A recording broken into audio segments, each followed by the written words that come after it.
আসসালামু আলাইকুম। ওয়ালাইকুম আসসালাম। ভাই ভালো আছেন? আলহামদুলিল্লাহ ভালো। আচ্ছা, আপনার এই যে এই কালো দুটা গরু না, দুই কালো মানিক, মিনি কালো মানিক দর্শক দেখতে পারতেছেন। তো এই গরুর দাঁত কোনটার কয় দাঁত?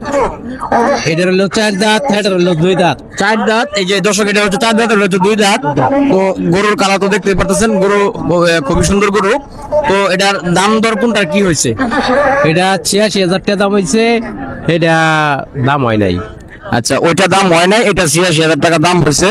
তো 86,000 টাকা দাম হয়েছে, এটা কি আপনার কাছে কম মনে হচ্ছে না? অনেক অনেক কম। তো এটার কারণ কি কি বুঝতে পারলেন হাটে এসে যে গরুর দাম যে এত কম? একদম বাজার একদম কি বৃষ্টি আবহাওয়ার জন্য? আমার জন্য বলতে কাস্টমারই তেমন একটাই নাই, চাপ। কাস্টমারের চাপ কম, কিন্তু গরু মাঠে পর্যাপ্ত পরিমাণ গরু আছে। বিক্রেতা বায়ারা বেশি, গরু বেশি, কিন্তু ক্রেতা কম, ক্রেতা আসতেছে না। দর্শক, আমরা যেটা জানি যে আমাদের দেশের অবস্থাটা, ওই অবস্থান থেকে হয়তো কোনো কিছু একটা এফেক্ট পড়ছে না। জি জি। আচ্ছা, ঠিক আছে, আপনাকে ধন্যবাদ। তো আপনার চাহিদা কি? এটা এই ছোট কালো মানিকের চাহিদাটা কি? বড় জন্য 90 হলে ছাড়ে দেব।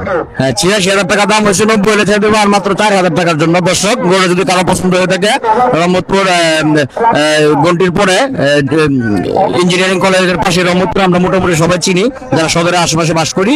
তো এই গরুটা 4,000 টাকা হলে বাই গরুটা ছেড়ে দিবে, 90 হলে ছেড়ে দিবে। দুই জাতের গরু, কালো পিচ করছে, মিনি কালো মানিক। ভালো মানে।